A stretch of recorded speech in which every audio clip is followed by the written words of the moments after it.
Some shows really test you. They make you work that much harder to try not to sound like a jaded, disappointed reviewer, as you desperately try and find the promise and give credit where it's due amidst a blur of mediocrity. But it can be a real struggle. Amazon Prime Video's Jee Karda exists in the same universe as Four More Shots Please and Netflix's Mismatched. These are shows that rely heavily on packaging and spunky energy to make up for the lack of any sort of substance or depth. And that's fine. We need easy, frivolous fun sometimes, but we need it done well. And Jee Karda doesn't have the guilty pleasure comforts of Four More Shots Please or the cutesy romantic charm of Mismatched. Written and directed by Hussain and Abbas Dalal and Arunima Sharma, who's also the director of the series, the plot is simple. A group of 7 friends who went to school together are now all grown up and remain close as we follow their individual and intersecting trials, choices and consequences, secrets and screw-ups. There's heartthrob pop star Arjun Gill, aka AG the OG, played by a well-cast Ashim Gulati, here recycling his Salim from Taj on Z5 stick as a frivolous party boy with more substance than he's given credit for. There's Lavanya, played by Tamanna Bhatia. Arjun and Lavanya still have feelings for each other, except that she's now engaged to Arjun's best friend Rishabh, played by sincere Suhail Nayyar. There's also school teacher Shahid, played by an endearing Hussain Dalal. Shahid doesn't come from the same privilege or wealth as the rest of the group and is forever made to feel it. There's the underwritten Preet, played by Anya Singh, as a therapist who's going through a bit of a fuckboy phase in search of love, but beyond that is given very little to do. And then there's Sheetal, played by a standout Samvedna Suvalka, who struggles to find time and space for herself and her marriage as a result of living with her in-laws. She reminded me of Shikha Talsania's scene-stealing character in Tere the Wedding as the mature adult amidst a group of overgrown teenagers.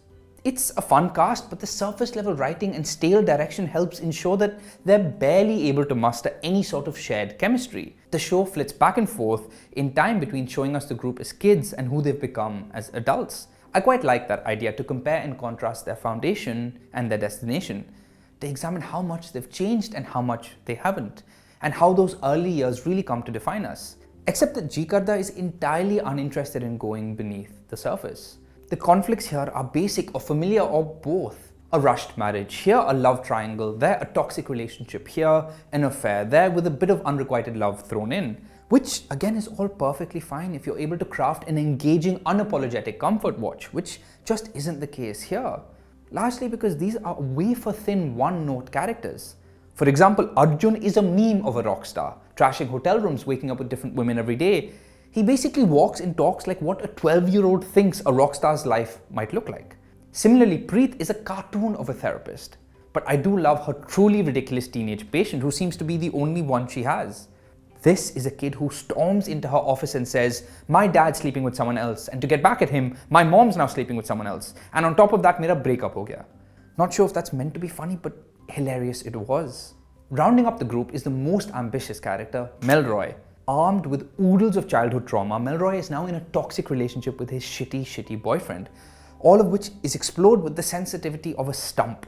It's a shrill, poorly written character brought to life by a borderline unwatchable performance from Shayan Banerjee. To see such painful, tragic subject matter reduced to such diluted drama is tough. Similarly, the dialogue is stilted, forced and painfully devoid of humor. Characters are neither relatable or aspirational, the editing is unfocused and scattered. This is a show where 3 friends talk at each other about dating apps during a Zumba class, where characters get drunk at weddings and give speeches about how they're feeling. At one point, Preet needs to convey her bad luck with love to us, the audience, so they have her get drunk and confide in a statue for comfort. A series where seconds after a couple have a genuinely engaging argument about their finances, one of them gets hit by a car.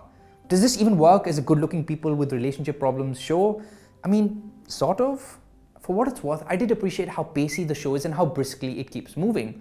There are certain moments where you feel for these folks. Shahid being overlooked by his friends, Lavanya's wedding being dominated by her shitty in-laws, Sheetal trying to breathe in her own home. But Jee Karda struggles when it tries to tackle heavy, mature subject matter, which it just can't do justice to. It works best when it stays in its lane of light relationship drama. We see glimmers of hope of what the show could have been in the gentler 5th episode, for example, which involves rekindling the love in a relationship, dumping the asshole boyfriend, coaching a friend through a breakup, and a montage of friends forgetting the burdens of the world for a night and just letting loose.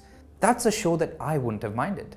Instead, we get 8 exhausting half-hour episodes that culminate in a meandering blur of melodrama and empty angst.